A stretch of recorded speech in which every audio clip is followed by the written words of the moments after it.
Tuesday, 7:46 a.m. I was still in my coat when Grandma opened the door. Her smile tried to show up, but it didn't make it all the way to her eyes. "Jess, thank you for coming so early." The way she said early told me it wasn't about breakfast. It was about something that kept her awake. I stepped inside, and the house smelled like lemon cleaner and old books, the way it always did when she was nervous. "What's going on?" I asked. Grandma didn't answer right away. She turned slowly and walked toward the hallway console table. The small porcelain dish sat there like it always had. White, chipped on one edge, a tiny crack that looked like a lightning bolt if you caught it in the right light. That dish held what Grandma called important but small: earrings, a spare key, a folded note with a phone number, and the ring. Grandpa's ring. Not a flashy diamond billboard. Just gold, warm and worn, with a small stone that never screamed. It whispered. Grandma's whole hand history was in that ring. She touched it when she talked about Grandpa. She spun it when she listened. She pressed it against her lips when she prayed. I followed Grandma's gaze. The dish was empty. Not messy empty. Not I forgot empty. It was too clean. Like someone made sure nothing was left behind. My stomach dropped. "Grandma," I said slowly, "where is the ring?" Grandma sat down on the little bench by the coat closet like her knees suddenly decided they couldn't hold her anymore. She looked at her hands and then she said it. "Your mother was here." The words hit like a draft under a door. Cold. Familiar. Dangerous. "What did she do?" I asked. Grandma's voice got quieter. "She said she needed money. For the car. For bills. She said it was urgent. Urgent is my mom's favorite costume. When she says urgent, it means stop asking questions. Just hand it over." Grandma swallowed. "She took the ring." Took. Not borrowed. Not asked. Took. My brain stalled on that word. "She took it," I repeated, because sometimes I need to hear reality twice before it counts. Grandma nodded. I said no. She whispered. I told her it was not hers. And she smiled and said, "Mom, don't start. You won't even notice. I'll bring it back." My throat tightened. Did she bring it back? I asked, even though the empty dish already answered. Grandma shook her head. "I called her this morning," Grandma said. And she said, "I sold it. For $800. $800. The number didn't just land. Slammed. 'Cause that ring was not $800. It was Grandpa's hands. Grandpa's promise. Grandpa's whole life compressed into one circle of gold. And then, Grandma's voice cracked. When I cried, she said, "Drama. You always do drama." Drama. That word made my ears ring. 'Cause I'd heard it my whole life. Not when Mom was wrong. When Mom was caught. When she hurt you and you reacted, she didn't apologize. She labeled you. Drama. Sensitive. Crazy. Too much. My eyes burned, and I hated that my body still tried to shrink, even at 27, even standing in Grandma's house, even staring at an empty dish. I sat beside Grandma and took her hand. "I'm so sorry," I whispered. Grandma squeezed my fingers. "It's not your fault, Jess," she said. But in that moment I felt something shift. This wasn't just about jewelry. This was about permission. About respect. About the way my mother treated Grandma like a pantry she could raid whenever she wanted. I looked at the dish again. Empty. Silent. Final. My phone buzzed. Text from Mom. "Dinner tonight. We need to talk. And don't be dramatic. Don't be dramatic." She hadn't even seen my face yet. She was preloading the insult. like she knew I would bleed and wanted to call the blood a performance. I stared at the screen and my hands got steady. Not calm. Steady. 'Cause I had Grandma's tears in my palm and I had a number in my head and I had a boundary rising like a wall. I looked at Grandma and said quietly, "She doesn't get to call this drama." Not this time. Grandma's eyes filled again. "Jess," she whispered. "She will get angry." I nodded. "I know," I said. "But I'm not little anymore." Tuesday, 6:04 p.m. I was at my kitchen table staring at my laptop like it had answers hidden in the pixels. Next to it was my notebook, open to a page where I'd written 3 lines in block letters. Ring. $800. No permission. I didn't write it like a diary. I wrote it like evidence. Because in my family, the biggest problem was never what happened. The biggest problem was how fast Mom could rewrite it later. By tomorrow it would be, "I borrowed it." By next week it would be, "Grandma offered." By Christmas it would be, "Jessica is unstable." So I started with what couldn't be argued. A ring existed. Belonged to Grandma. Mom sold it. She admitted the number. I typed a text to Mom. Short. Flat.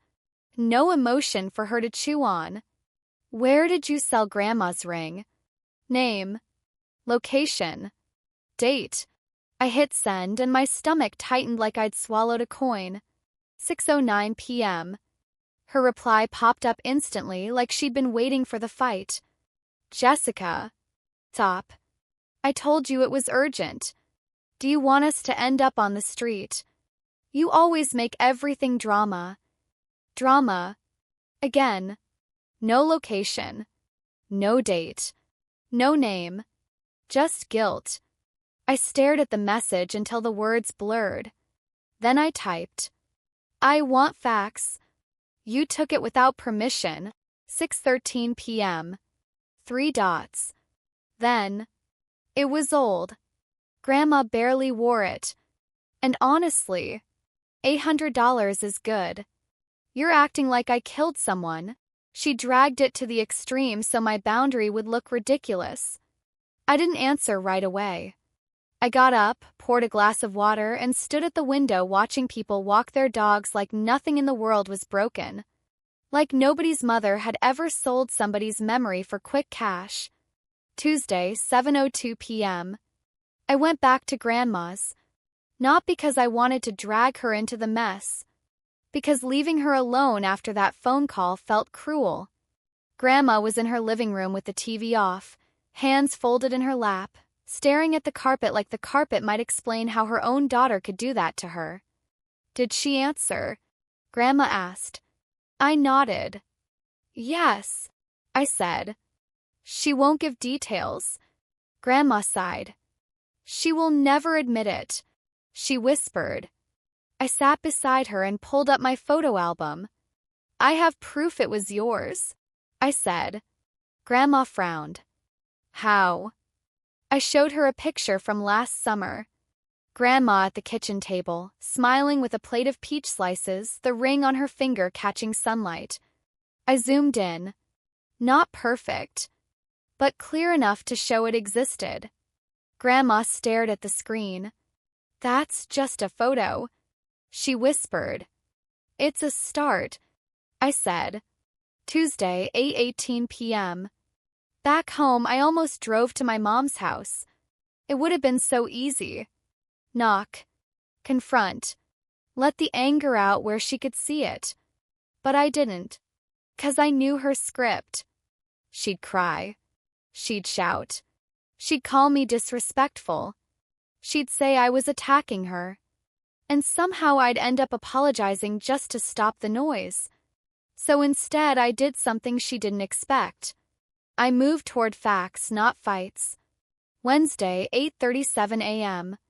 On my lunch break, I called 3 gold buyers and pawn shops near my mom's neighborhood. I kept my voice calm and professional. "Hi. I'm trying to locate a ring that may have been sold this week. gold band, small stone around an $800 cash payout. The first two said they couldn't share information. The third paused and said, "If it's stolen, you need a police report." Police report. That phrase felt heavy in my mouth. In my family, calling anything official was treated like betrayal. Like you were airing dirty laundry. Like you were the one ruining the family, not the person doing the stealing. Wednesday, 10:12 a.m. Mom called. I picked up because I wanted to hear her version live. Her voice was sweet, almost cheerful. "Jess, come to dinner tonight. We'll talk like adults." Talk like adults is what she says when she means. I'll talk until you're too tired to keep your boundary. "I'm not coming," I said. Silence. Then her tone flipped. "Of course you're not," she snapped. "You'd rather poison Grandma against me. You want to make me look like a monster." Monster. Extreme again. Victim again. I kept my voice low. "You sold her ring," I said. "That's not poison. That's reality." Mom laughed once cold. "You always have to be right," she said. Then she did what she always does. She stopped arguing the action and started attacking my character. Because if she could turn me into the problem, she could stay clean. "I don't need to be right," I said. "I need the ring back. Or the buyer's name." "You're not getting anything," she hissed. Then she softened like she was petting a dog she'd just kicked. "Jessica," she said, "your grandma is old. She forgets. She gets emotional. You're feeding it. Old. Forgetful. Emotional. Trifecta she uses to erase someone's boundaries." I felt my chest tighten. "Say that to her face," I said. She told me clearly. Mom went quiet. Then, "If you keep this up," she said, "you're not welcome here anymore. And I will tell the family you're extorting me." Extorting. There it was. Fear words. Big words that make people back up. Wednesday, 2:23 p.m. I sat with Grandma again. I didn't repeat every insult. I didn't want her to carry my mother's poison in her chest. I just told her the truth. Mom won't give details. Called a few places. They said police report if it's stolen. Grandma looked at me like I'd said hurricane. "Police," she whispered. "Jess, she'll hate me." I took Grandma's hand. "Grandma," I said. "She already hurt you and called your tears drama. We're not doing this to punish her. We're doing it to protect you. Because if she can take the ring, she can take other things." Grandma's lips trembled. "I don't want a war," she whispered. I nodded. "Neither do I," I said. "But I want safety." Thursday, 9:01 a.m. I made a list. Grandma's jewelry. Grandma's documents. Grandma's bank info. Who has keys? Who has access? When I wrote, "Who has key?" my hand stopped for a second. 'Cause suddenly it wasn't just the ring. It was the doorway. The way Mom could walk in and out of Grandma's life and take whatever she wanted under the name of family. I texted Mom one more time. Not a threat. A boundary with a deadline. "You have until Monday, 12 p.m. to give me the buyer's name and return the ring or arrange a buyback. After that, we file a report." 9:04 a.m. She replied, "You would report your own mother. You're sick. If you do this, you don't have a mother anymore." My heart thumped once hard. Then something in me went quiet. 'Cause I realized she wasn't threatening to leave. She was threatening to keep controlling. And I was done being controlled. Thursday, 11:22 a.m. I was back at Grandma's kitchen table, and the air felt heavier than it should have for a room that smelled like toast. My notebook sat open between us like a contract we never asked to sign. Ring. $800. No permission.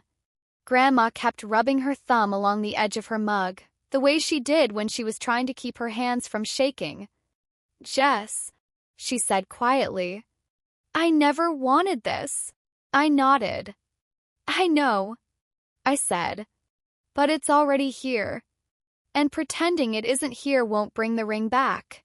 Grandma's eyes flicked toward the hallway console like the empty dish was still calling her name. She has my spare key. Grandma whispered. I gave it to her when I was in the hospital. Just in case. Just in case. Mom's favorite phrase. It always meant unlimited access with zero accountability. I swallowed. We're getting it back, I said. Grandma's face pinched with fear. And if she won't give it? She asked. I exhaled slowly. Then we change your locks, I said. Grandma's eyes widened. That feels drastic, she whispered. I leaned closer. What was drastic was taking something that belonged to you and selling it, I said. What was drastic was calling your tears drama. Grandma looked down, ashamed, like crying had been the crime. I hated that I cried, she admitted. My chest tightened. Grandma, I said. You don't need to be tough for the person who hurt you. Thursday, 3:08 p.m. We went to the bank. Not because Grandma didn't have money. 'Cause I needed to know who had access to her life. The banker was polite in that careful way people get when the word family enters the room. Who is authorized? I asked. Clicked through screens, then said. Your daughter. And her husband. My mouth went dry. Mom and Dad. Both. Grandma blinked like she'd been slapped. Since when? I asked. He read a date. 3 years ago. Grandma shook her head slowly.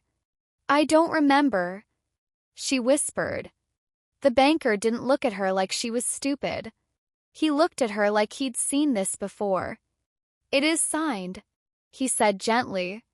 Signed. That word is dangerous when you're older and someone tells you a stack of papers is just paperwork. Thursday, 4:44 p.m. Back at Grandma's, she sat down hard in her recliner like her body finally admitted it was exhausted. If I change it, she whispered, they'll say I'm being manipulated.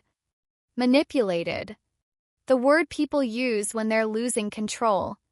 Let them say it, I replied. You're not manipulated. You're informed. Grandma stared at the floor. And who would I put instead? She asked. I hesitated because it felt like stepping into something sacred. Me, I said quietly. Grandma looked up. Her eyes were wet but steady. Okay, she said. You. That one word hit me in the chest. It wasn't just trust. It was Grandma choosing safety over fear. Friday, 9:13 a.m. Messages started hitting my phone like little darts. My aunt. Stop stressing your mother. You've always been dramatic. My cousin. It's just a ring. Don't ruin the family. Just a ring. Like Grandpa's promise was a trinket. Like a boundary was optional if it made other people uncomfortable. I didn't argue. I screenshot everything. 'Cause I had learned something. In families like mine, the loudest person wins unless you have receipts. Friday, 11:02 a.m. Grandma called me, voice thin. She called. Grandma whispered. She's yelling. My heart thumped once hard. What did she say? I asked. Grandma inhaled shakily. She said you're filling my head. Grandma said. She said you're turning me against her. Turning.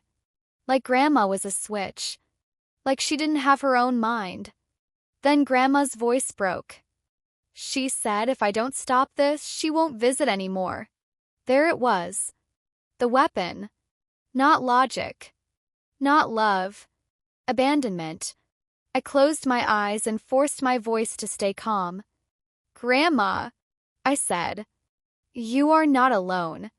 Grandma sniffed. But she's my daughter. She whispered. That sentence held so much grief I almost choked on it. I know, I said. And you are her mother, not her inventory. Friday, 2:17 p.m. I did something I never thought I'd do. I sent Mom a message that wasn't a plea. It was a boundary with consequences. The ring was taken without permission. Grandma wants it back. You have until Monday, 12 p.m. to give the buyer's name or arrange a buyback. If not, we file a report. My fingers shook as I hit send. It didn't feel like revenge. It felt like a clean cut. Painful. Necessary. Friday, 2:21 p.m. Her response came instantly. You would call the police on your own mother. You're sick. If you do this, forget me. You won't have a mother anymore. I stared at the words and I realized something that scared me with how calm it made me. She thought that threat would break me. 'Cause it used to. She thought I needed her approval more than I needed integrity. She was wrong. Saturday, 12:18 p.m. We went to a locksmith. Grandma held my arm like she was bracing for impact. The man asked, New lock. Grandma's voice was soft but clear. Yes, she said. He drilled. He swapped. He handed Grandma a fresh key. Grandma stared at it like it was both freedom and guilt. I feel horrible, she whispered. I shook my head. That feeling was trained into you, I said. So you would never protect yourself. Saturday, 5:47 p.m. Mom found out because of course she did. She called me like a siren. When I answered, her voice was ice. You changed her locks, she said. Yes, I replied. She wanted it. Mom laughed like that was the funniest lie she'd ever heard. She wanted it, she repeated. Or you did. Then her voice dropped lower. You think you're winning, she said. But you forgot something. My stomach tightened. What? I asked. Mom paused, and I could hear her smile through the phone. I know where the ring is, she said. And you will never see it again. My pulse jumped. Not because of the ring. Because of the cruelty. Because she was using Grandpa's memory like leverage. Then tell me the buyer, I said. Mom laughed. Begging doesn't suit you, she snapped. Drama queen. Then she hung up. I stared at my phone and I knew. This wasn't just about a ring anymore. This was about whether my mother believed she could take anything, label the pain drama, and still be called family. And I was done playing that role. Monday, 8:06 a.m. I didn't wake up thinking about breakfast. I woke up thinking about my mother's voice saying, You will never see it again. The way she said it wasn't panic. It wasn't regret. It was power. Like the ring wasn't gold anymore. Like it was a remote control for Grandma's emotions and my obedience. I lay there for 1 minute and listened to my own breathing. In. Out. Then I stood up and did the thing Mom always hated. I turned feelings into steps. Step 1. Timeline. Step 2. Proof. Step 3. Report. Step 4. Locks and access. Step 5. No more private fights where she can twist every sentence later. Monday, 9:17 a.m. Grandma and I sat at her kitchen table again. The empty dish looked louder in daylight. I slid my notebook toward her. I'm going to ask you questions, and you answer as clearly as you can. Facts only. Grandma's hands trembled slightly around her mug. Okay, Jess, she whispered. I started simple. When was the last time you physically saw the ring on your finger? Grandma closed her eyes for a second like she was rewinding a tape. 2 months ago, she said. Your mother asked to wear it for photos. She said it would be just for one evening. My stomach tightened. 2 months. That meant Mom didn't just grab it last week in a frantic moment. She had time. She held it. She decided. Did she return it the next day? I asked. Grandma shook her head. She said it was safe at her house. She said I was overreacting. Overreacting. Another version of drama. I nodded and wrote it down exactly as she said it. Then I asked the question that made Grandma's voice go smaller. Did you ever tell her she could sell it? Grandma's eyes filled. No, she said. Never.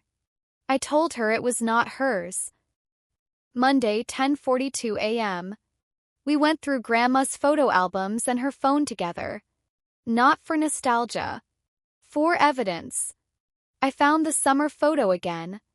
Grandma smiling at the table with peaches. Ring visible. I found a Christmas photo where she was holding Grandpa's old sweater. The ring caught the light. I zoomed in until the pixels got ugly. Ugly was fine. Ugly still showed the truth. Grandma watched quietly, then whispered, "It feels wrong to do this. Like I'm attacking my own child." I took her hand. "You're not attacking her," I said. "You're defending yourself." Monday, 12:03 p.m. The deadline I gave Mom arrived and passed like a bell nobody rang. No buyer name. No apology. No plan. Just silence. Kind of silence that says, "I'm waiting for you to back down." I didn't. Monday, 2:28 p.m. I drove to the police station with Grandma's written statement in my bag. She didn't come inside. She sat in the car with her hands folded like she was praying for my courage to not collapse. I looked at her through the windshield and saw fear. Not of the police. Fear of what the family would say. That fear was the leash Mom had used for years. I walked inside anyway. Monday, 2:41 p.m. The lobby smelled like disinfectant and paperwork. A woman behind the glass asked what I needed. My voice came out steadier than I felt. "I need to report stolen property." A ring. The word stolen felt sharp. Like I was breaking a rule that had been written into my bones. Never make it official. Never embarrass the family. Never call what Mom does what it is. The woman asked for details. I gave them. Gold band. Small stone. Sold for $800. Taken without permission from my grandmother. She asked for proof. I handed over what I had. Photos. Grandma's note. Screenshots of Mom's texts admitting she sold it. No buyer name. But an admission. Monday, 3:07 p.m. An officer took me into a small room and asked questions like he'd asked them 1,000 times. When did your grandmother learn it was missing? When did your mother have access? Was it gifted? Was it loaned? Did your mother ever return it? I answered carefully. I didn't decorate. I didn't rant. I didn't use the word monster. I used dates. 2 months ago. Photos. Loaned for photos. Never returned. Sold for $800. Called Grandma's tears drama. The officer's pen moved steadily. He didn't roll his eyes when I said family. He didn't say this is personal. He said, "We'll file a report." File. Report. Paper. A real record. It felt like a door opening to a world where Mom's voice didn't automatically win. Monday, 3:36 p.m. I signed the statement. My signature looked normal. My heartbeat did not. As I walked back outside, the sun felt too bright. Grandma looked up from the passenger seat and searched my face like she was trying to read my future. "Did you do it?" she asked. I nodded. Grandma's mouth trembled. She'll hate me, she whispered. I reached through the open window and squeezed her hand. She already hurt you, Grandma, I said. The only difference now is that she can't pretend she didn't. Monday, 6:12 p.m. My phone exploded. Not with concern. With accusation. My aunt. How could you bring police into this? My cousin. You're humiliating everyone. Another cousin. This is why nobody can talk to you. You always go extreme. Extreme. 'Cause I refuse to be quiet. I screenshot everything. Again. 'Cause I could feel the family narrative forming like wet cement. Jessica is unstable. Jessica is greedy. Jessica is dramatic. Jessica hates her mother. Meanwhile, my mother was the one who sold Grandpa's ring for $800. Tuesday, 9:11 a.m. Mom finally texted. Are you happy now? Grandma called me crying. You're abusing an old woman for your revenge fantasies. Revenge fantasies. She used the word revenge like a stain. Like the real crime was wanting accountability. I typed one line and erased it 5 times. I wanted to scream. I wanted to call her a thief. I wanted to remind her that Grandma cried because of her, not me. Instead, I sent something colder. Return the ring or provide the buyer. This is no longer negotiable. Tuesday, 12:48 p.m. I went back to Grandma's and we checked her drawers together. Not because I thought the ring would magically appear. 'Cause I wanted to know what else Mom could access. Grandma's paperwork. Social Security letters. Bank statements. A small envelope tucked behind a stack of recipes. Grandma pulled it out and frowned. I had money in here, she whispered. For the heating bill. My chest tightened. How much? I asked. Grandma swallowed. $1,500. She opened the envelope. Empty. Not torn. Not messy. Empty. Like someone had slid the cash out cleanly. My fingers went cold. When did you last see it? I asked. Grandma's voice shook. Last Tuesday. Before your mother visited. Tuesday, 1:02 p.m. I sat very still and listened to my own brain try to make excuses. Maybe Grandma spent it and forgot. Maybe it fell somewhere. Maybe. Then I looked at Grandma's face. Her fear wasn't confusion. It was recognition. She knew. She just didn't want to say it out loud because saying it out loud made it real. Grandma, I said gently. Has anything else gone missing? Grandma stared at her hands for a long moment. Then she whispered. 2 earrings. And once $200. 2 earrings. 200. 1,500. Plus the ring. This wasn't one bad decision. This was a pattern with a smile on top. Tuesday, 3:19 p.m. I called the officer back and reported the new information. Cash missing after Mom's visit. Additional items missing. Timeline. The officer's voice changed slightly. More serious. Less polite about family feelings. That matters, he said. That shows ongoing theft. Ongoing. That word made my stomach flip. 'Cause ongoing meant, if we didn't stop it, it would keep happening. Tuesday, 7:26 p.m. Mom left me a voicemail. Her voice was soft at first. Jess, please, stop this. You're tearing the family apart. Then it turned sharp. If you keep going, I will tell everyone you're after Grandma's money. I will make sure nobody believes you. Make sure nobody believes you. That was her true skill. Not stealing. Story control. But this time I had something she couldn't out-talk. A report number. Evidence. a timeline, and a grandmother who finally said the word she'd been afraid to say. I said no. Wednesday, 8:03 a.m. Grandma and I made another list. Keys. Access. Bank authorization. Who could sign? Who could withdraw? Who could walk into her home and call it love? I circled one phrase in red ink. Their key. 'Cause Mom's favorite weapon wasn't money. It was access. And I knew what was coming next. She would show up smiling, carrying groceries like a peace offering. She would try to get inside. She would try to make Grandma feel guilty for protecting herself. She would say it's just a ring. Then she would take something else. Only this time we were ready. Wednesday, 10:11 a.m. I drove to Grandma's with a bag of groceries in the passenger seat even though she didn't ask for them. Apples. Soup. Bread. Simple things.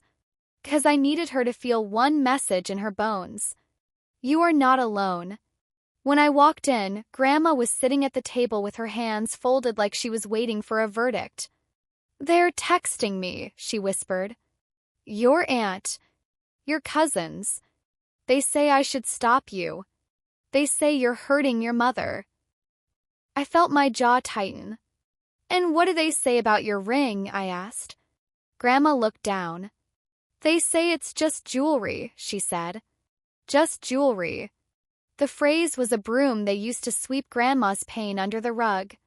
I set the grocery bag down gently and sat across from her. Grandma, I said, if it's just jewelry, then why did Mom need to sell it? Why didn't she sell her own? Grandma's eyes flicked up for a second. Logic. Clean. Undeniable. Then her shoulders slumped again. She will come here, Grandma whispered. She'll want talk. She'll want the key. I nodded. I know, I said. That's why we're changing more than the locks. We're changing access. We're changing the story. Wednesday, 12:26 p.m. I met a locksmith at Grandma's house. He worked fast and didn't ask questions. New deadbolt. New key. I watched Grandma hold the fresh key in her palm like it was both freedom and guilt. I feel like I'm doing something wrong, she whispered. I took her hand. That feeling was trained into you, I said. So you would never protect yourself from your own daughter. Grandma swallowed hard and nodded once. Wednesday, 3:07 p.m. Next stop was the bank again. This time I didn't go in with hope. I went in with a plan. We met with a different banker. Older. Sharper. Kind who had seen families smile while they emptied accounts. We need to change authorization, I said. Remove my mother and stepfather. Add me. Put alerts on all withdrawals. Require two-step verification. And freeze any large transfers. The banker didn't flinch. He just asked Grandma directly. Is this your wish? He said. Grandma's voice was quiet but clear. Yes, she said. The banker nodded. Okay, he said. We'll do it. I watched my grandmother reclaim control of her own money with a pen stroke. Not dramatic. Not loud. Just final. Wednesday, 6:38 p.m. Mom showed up exactly like I predicted. I saw her through the window first. A plastic grocery bag in one hand. Her face arranged in that sweet, worried look she used when she wanted to appear innocent to neighbors. She knocked like she owned the door. Knock. Knock. Knock. Then, Mom! It's me. Open up. Grandma froze. Her eyes darted to me like a child asking permission to breathe. I squeezed her hand. You don't owe her access, I whispered. Grandma stood slowly and walked to the door with me beside her. She opened it a crack with the chain still latched. Mom's smile flashed. There you are, she said brightly. I brought soup. You weren't answering your phone and I got worried. Worried. Like the missing ring hadn't happened. Like the empty envelope didn't exist. Like she was a hero arriving with a casserole. Then she saw me. The smile dropped half an inch. "Of course," she said. "Jessica is here." The way she said my name was the way people say problem. "Mom," I said calmly. "You can't come in." Mom laughed like I'd told a joke. "Excuse me," she said. "I'm here to see my mother." Grandma's voice trembled. "You can talk from there," Grandma whispered. Mom's eyes narrowed. "Why is the chain on?" she snapped. Grandma swallowed. "Because I want it," she said. Mom turned to me instantly. "What did you do to her?" she hissed. There it was. Grandma can't choose. Only Mom can. "I didn't do anything," I said. "She's protecting herself." Mom lifted the grocery bag slightly like it was a shield. "I'm bringing her food," she said. "And you're acting like I'm a criminal." I kept my tone even. "You sold her ring for $800, I said. "And cash went missing after your visits. There is a report." Mom's face changed. Not fear. Rage. Then she snapped back into performance. "Report," she repeated. "You actually did it." She looked at Grandma. "Mom," she said, voice suddenly softer. "Tell her to stop this. You know you gave me that ring. You know you wanted me to have it." Grandma's chin lifted slightly. "I never gave it to you," Grandma said. Mom's eyes widened like she couldn't believe Grandma had said a full sentence that contradicted her. "Mom," she whispered, dangerous sweet. "Don't do this. You're confused." Confused. The word was a knife. Grandma's eyes filled. "I am not confused," she said. I said no. Mom's face hardened. She leaned closer to the crack in the door. "If you keep siding with her," Mom whispered to Grandma, "don't expect me to come around anymore." There it was. Punishment. Abandonment. Grandma flinched. And that flinch made something in me turn steel. "Stop threatening her," I said. Mom's head snapped to me. "Don't talk to me like that," she hissed. "You're the child." "No," I said calmly. "I'm an adult, and you are not entitled to access." Mom's mouth opened like she was ready to scream, then she caught herself and smiled again. A neighbor walked by on the sidewalk. Mom waved like she was the perfect daughter. Then she looked back at Grandma and said low, "I can make this very ugly." Ugly. Another threat. Grandma's hand was shaking on the doorframe. I stepped slightly forward so my body blocked Mom's view of Grandma's face. "It's already ugly," I said. "You just preferred it when nobody said it out loud." Mom's eyes flashed. "You want the ring," she said suddenly. "Fine. Pay me back the $800 and I'll think about it." Think about it. Like she was negotiating something that never belonged to her. "We're not paying you," I said. "You stole it." Mom's face went blank for 1 second.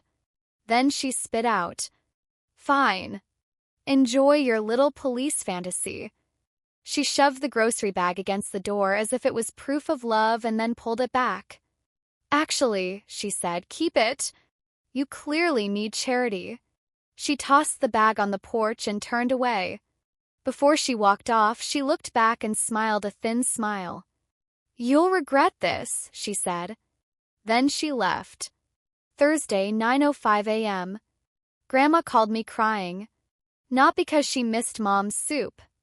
'Cause she missed the idea of her daughter. "Did I do the right thing?" she whispered. I held my phone and stared at the wall. "You did the safe thing," I said. And safe is right. Thursday, 1:44 p.m. The officer called me back. His voice was more focused now. "We traced an $800 cash transaction at a local gold buyer," he said. "The seller presented ID." My heart jumped. "Whose ID?" I asked. The officer paused. "Your mother's." Thursday, 1:47 p.m. I closed my eyes and felt that strange mix of nausea and relief. Because now it wasn't just my story versus hers. It was paper. It was records. It was proof. And proof was the one thing Mom couldn't call drama. Thursday, 3:22 p.m. I sat in my car outside Grandma's house and just stared at the steering wheel. The officer's words kept looping in my head. Seller presented ID. Your mother's. It didn't feel like victory. Felt like confirmation. Like the last excuse in my brain finally collapsed. Because part of me had still been clinging to some fantasy where Mom would say, I panicked. I'll fix it. Instead, she doubled down and tried to bury the truth under shame. I walked inside and found Grandma in her recliner, folded into herself like she was trying to take up less space in her own home. Jess, she whispered. Was it really her? I nodded. Grandma shut her eyes and a tear rolled down her cheek. Not loud. Not dramatic. Just a quiet leak of grief. I raised her, she said. I sat beside her and took her hand. I know, I whispered. And you don't deserve this. Friday, 9:08 a.m. Mom's next move was predictable. She didn't call to apologize. She called to control the narrative. My aunt posted on Facebook. Some people will destroy their own mother over a piece of jewelry. Shameful. No name, but everyone knew. My cousin commented. Older people get confused. Don't take advantage. Confused. Take advantage. They were building the story like a wall. The mom is the struggling daughter. Grandma is the confused old lady. Jessica is the predator. I didn't respond publicly yet. I just took screenshots. 'Cause my mother's favorite weapon was not a lie. It was a lie repeated by enough people that it became truth. Friday, 11:41 a.m. Grandma showed me her kitchen drawer. The one she kept important papers in. Medicare letters, property tax statements, a little notebook with phone numbers. And then, tucked behind a recipe card, a folded document with my mom's handwriting across the top. Power of attorney. My stomach dropped. Grandma, I said slowly. Do you know what this is? Grandma blinked. She said it was for emergencies. She whispered. Emergencies. That word again. The magic word that turns theft into help. Did you sign it? I asked. Grandma's mouth trembled. I think so, she said. She told me it was so she could talk to doctors if I got sick. I looked at the date. 2 years ago. Around the time Grandma had her fall. When she was on pain meds. When she was scared. When Mom was helping. I felt my hands go cold. We're calling an attorney, I said. Grandma's eyes widened. Is that necessary? She whispered. Necessary. That was the theme of this whole week. What was necessary for Grandma's safety versus what was too much for the family's comfort. I squeezed her hand. Yes, I said. Because this is bigger than the ring. Friday, 2:05 p.m. I called a local elder law office and explained the situation in plain terms. Ring sold for $800. Cash missing. Access issues. Power of attorney signed during a vulnerable period. The attorney's voice stayed calm but firm. We should revoke it, she said. Immediately. Revoke. That word felt like oxygen. Like there was a way to shut off the faucet Mom had been drinking from. Friday, 4:32 p.m. We went together. Grandma wore her nicest cardigan like she was going to church. Her hand shook when she held the pen. The attorney spoke directly to her, not to me. Do you want your daughter to have the authority to make decisions for you or access your financial information? Grandma swallowed. Then, for the first time in days, her voice came out steady. No, she said. The attorney nodded and slid the revocation papers forward. Grandma signed, and I watched my mother's invisible leash snap on paper. Friday, 6:18 p.m. Mom showed up again. Not with groceries this time. With anger. She pounded on the door so hard the glass rattled. "Open up!" she shouted. Grandma flinched in her chair. I walked to the door, kept it locked, and spoke through it. "You need to leave." Mom's voice turned sharp. "You think you can lock me out of my own mother's house?" I kept my tone even. "It's her house, not yours." Silence. Then Mom hissed. "You went behind my back." Behind her back. Like Grandma belonged to her. Like Grandma's legal rights were Mom's property. "We revoked the power of attorney," I said. The air went still for half a second, then Mom exploded. "You little," she screamed, then cut herself off like she realized the neighbors could hear. Her voice dropped lower, more dangerous. "You're going to regret this." I didn't argue. "Leave," I repeated. "Or I call the police again." Again. That word made her pause.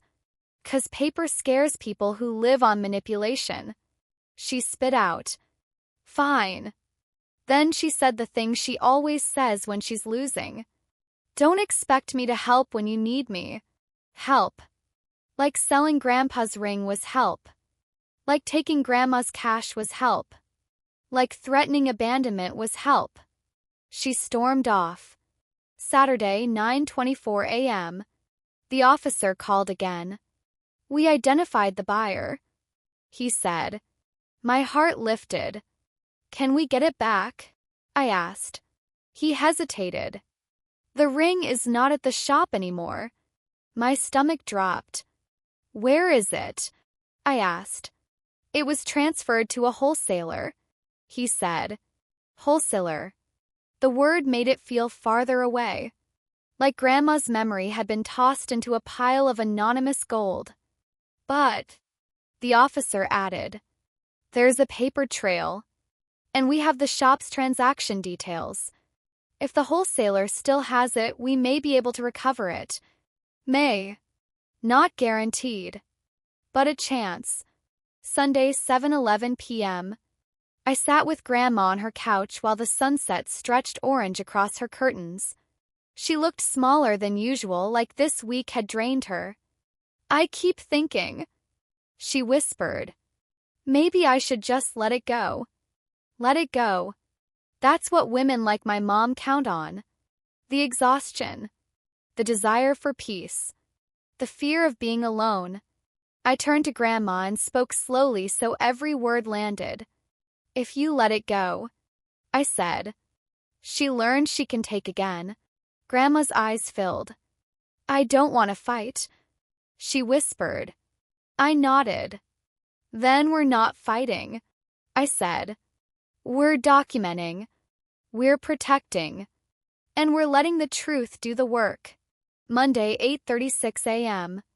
My sister texted me. "Mom is crying. She says you're ruining her life. Can't you just pay her $800 and end it?" Pay her. Like the ring was a bill. Like Mom was the victim who needed to be compensated for stealing. I typed a reply. If Mom needs $800, she can earn it like everyone else. Grandma didn't owe her a ring. Then I blocked my sister for 24 hours. Not forever.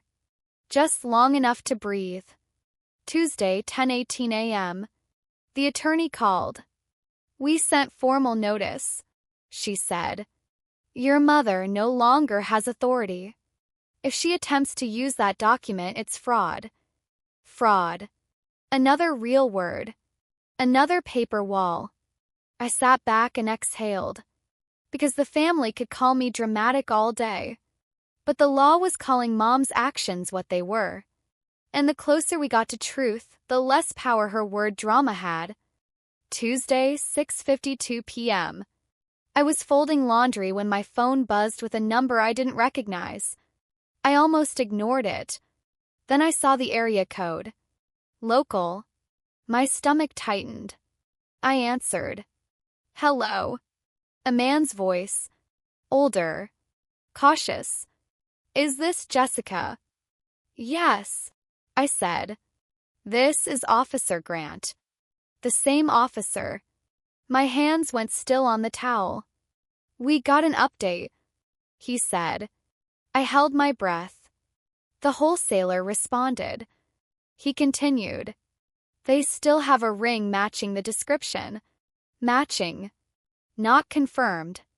Not yet. But it was something. They're willing to hold it while we verify. Hold. That word landed like a lifeline. What do you need from us? I asked. Any unique identifiers? He said. Engraving. Fratch. Photo that shows a mark. I swallowed. Grandpa used to wear it, I said. There might be wear on the inside. I paused, then looked at Grandma across the room. She'd been listening from her recliner, frozen. Grandma, I said softly. Was there any mark inside the band?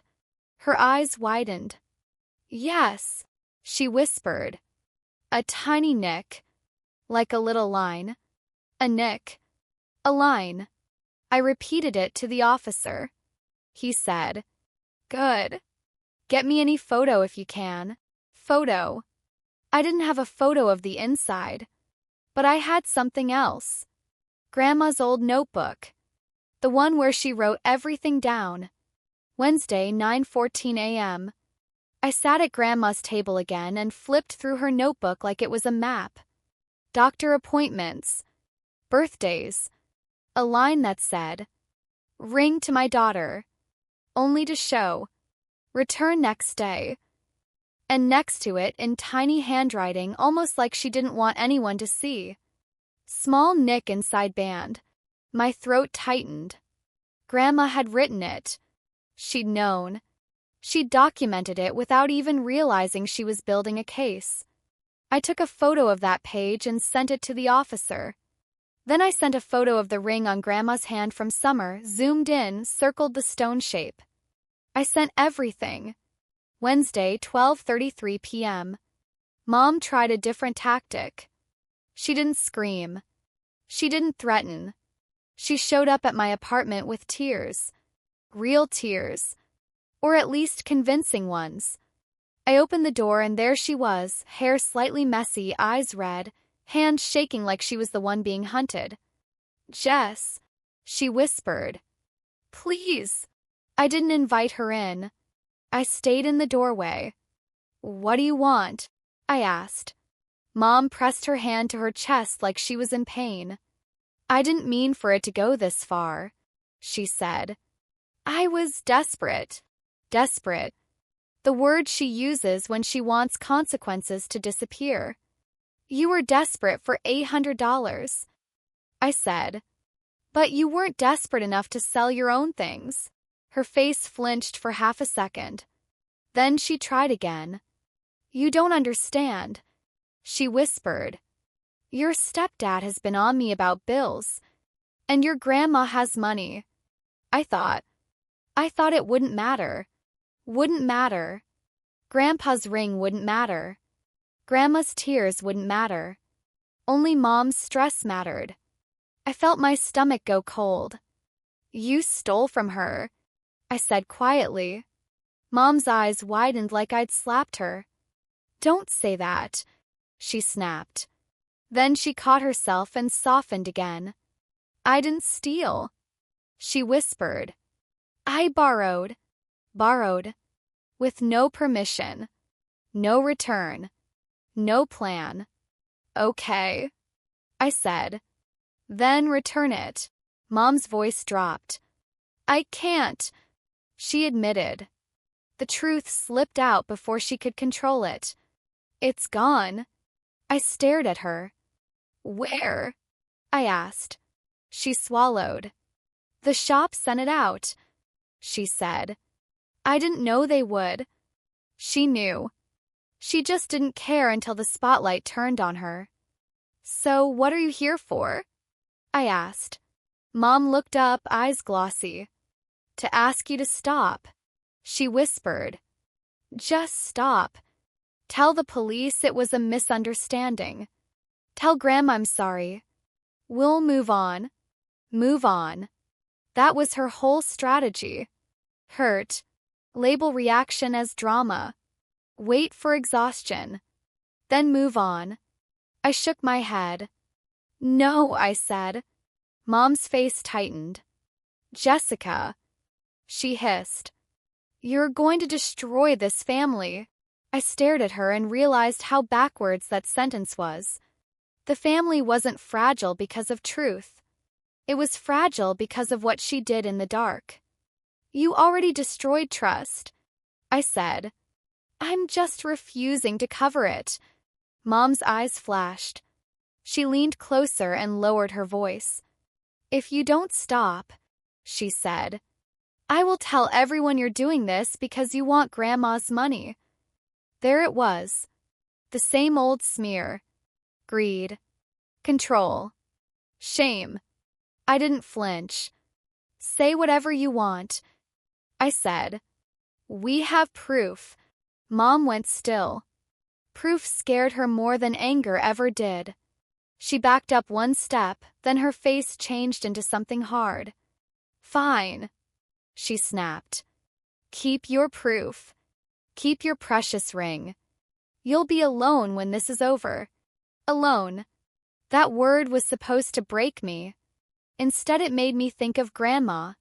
Alone in her living room, crying while Mom called it drama. Leave, I said. Mom stared at me like she didn't recognize me. Then she turned and walked away. Thursday, 4:08 p.m. The officer called. We have a hold, he said. The wholesaler confirmed the nick and the stone shape. We believe it's the same ring. Believe. Not final yet, but close. What happens now? I asked. We need the owner, he said. Your grandmother needs to sign a recovery statement. I looked at Grandma across the room. Her eyes were wet, but for the first time in days, they looked awake. She'll sign, I said. Thursday, 6:55 p.m. Grandma sat at her table with a pen in her hand. She hesitated, then wrote her name slowly, carefully, like she was reclaiming more than metal. When she finished, she exhaled like she'd been holding her breath for years. Jess, she whispered. She really thought she could just take it. I nodded. Because she always could. I said. Until now. Friday, 10:26 a.m. My aunt called. Your mother is devastated, she said. Why are you doing this? I kept my tone calm. Because Grandma's ring was sold for $800 without permission. Silence. Then my aunt said, well, like she was searching for a way to defend it. I added, and cash went missing. Another pause. That's serious, she finally admitted. Serious. Not drama. For the first time, the words shifted. Not because my aunt suddenly grew a conscience. 'Cause the story had proof behind it now. And proof was louder than Mom's performance. Saturday, 9:12 a.m. Grandma and I drove to the station together. She wore her cardigan again, the soft blue one that made her look like herself. Not like a victim. Not like a confused old woman. Like the owner of her own life. The morning was bright and too normal for what we were doing. I watched Grandma's hands in the passenger seat. She kept rubbing her thumb against her ring finger, the bare skin where the gold had been. That empty spot looked wrong. Like a sentence missing its last word. I feel sick, she whispered. I reached over and squeezed her hand. You're not doing anything wrong, I said. You're taking back what was taken. Saturday, 9:49 a.m. Inside, the officer met us with paperwork and a small evidence bag. When he pulled it out, the ring was inside, duller than I remembered, like it had been handled too many times by people who didn't know its story. Grandma stared at it like it was a ghost. Then she pressed her hand to her mouth and made this small sound, not quite a sob, not quite a laugh. Relief. Grief. Both. The officer explained the process, asked Grandma to confirm identifying details. Small nick on the inside. Grandma nodded. Yes. The officer held it up. Grandma leaned in, eyes sharp. That's it, she whispered. And then, very quietly, she said something that broke me. Welcome home. Saturday, 10:06 a.m. Grandma signed the recovery statement. Her signature looked shaky, but it was hers. When the officer handed the ring back, Grandma slid it onto her finger slowly. Fit like it had been waiting. The moment it touched her skin, her shoulders dropped. Like her body finally believed it was safe again. I didn't cry in that room. I waited until we got back to the car. Then I sat behind the wheel and let the tears fall, hot and silent. Not because of the ring. Because of what it took to get it back. Police reports. Bank visits. Lawyers. Locks. Proof. Took more effort to protect my grandmother from her own daughter than it should ever take to protect a person you love. Saturday, 2:13 p.m. Mom called. I watched her name light up my screen like a warning sign.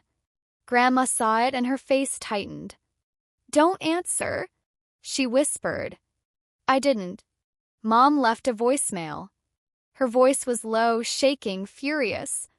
So you got what you wanted, she spat. You humiliated me. You made me look like a criminal. Look like. Not be. I hope you're proud. Because you just lost your family. Lost your family. That line was supposed to hurt. It did. But not in the way she expected. It hurt because it proved she cared more about her image than about Grandma's tears. Sunday, 11:27 a.m. The family group chat exploded. Aunties. Cousins. People who hadn't texted me in months suddenly had opinions. This should have stayed private. You're tearing everyone apart. Your mother was under stress. Stress. Always stress. Like stress turns theft into love. I didn't respond to every message. I posted one sentence. Grandma's ring was sold for $800 without permission. It has been recovered through official channels. Please stop contacting her. Then I muted the chat. Monday, 8:44 p.m. Grandma sat in her living room with the ring on her finger, turning it slowly the way she used to. She looked smaller but steadier. She hasn't called, Grandma said softly. Not to ask if I'm okay. I swallowed. I'm sorry, I said. Grandma shook her head. Don't be, she whispered. Now I know. Now I know. Those 3 words felt like the real ending. Not the recovered ring. The recovered clarity. Tuesday, 6:18 p.m. Grandma surprised me. She opened a drawer and pulled out a small envelope. Not the empty one. A new one. Inside were 2 spare keys neatly labeled. One said, Jessica. The other said, Neighbor. Not Mom. Grandma looked at me. I'm done being scared, she said. My throat tightened. I'm proud of you, I whispered. Grandma reached for my hand. You didn't do this for revenge, she said. You did it for dignity. Dignity. That word landed like a warm blanket. 'Cause my mother had tried to reduce everything to drama. My reaction. Grandma's tears. The police report. The lock change. She wanted it to be too much, so nobody would ever hold her accountable again. But the truth was simple. My mother sold my grandmother's ring for $800 and called her tears drama. The only reason it became a big deal was because we refused to stay quiet. A week later, I saw Mom at the grocery store. She was by the produce, looking normal like she hadn't detonated anything. When she saw me, she lifted her chin like she was preparing to win. "Happy now," she said. I held her gaze and kept my voice calm. "Grandma's ring is back," I said. Mom's eyes narrowed. "You think you're some kind of hero?" she hissed. I shook my head. "No," I said. "I'm just done pretending your choices are accidents." Mom's mouth tightened. She looked around, then leaned in and whispered, "You'll come crawling back." I stepped away. "No," I said. "I'm walking away." Big difference. That night, Grandma called me. "Jess," she said softly. I touched the ring and I felt peace. Peace. Not because everything was fixed. Not because the family suddenly became healthy. But because Grandma wasn't being robbed and gaslit in silence anymore. And that's what people like my mother hate. Not losing the ring. Losing access. Losing the ability to hurt someone and call their pain drama. Some people think revenge is burning bridges. For me, revenge was quieter. It was paperwork. It was proof. It was a lock turning. It was my grandmother saying, "Welcome home." And it was me finally believing that protecting the people you love is not drama. It's the bare minimum.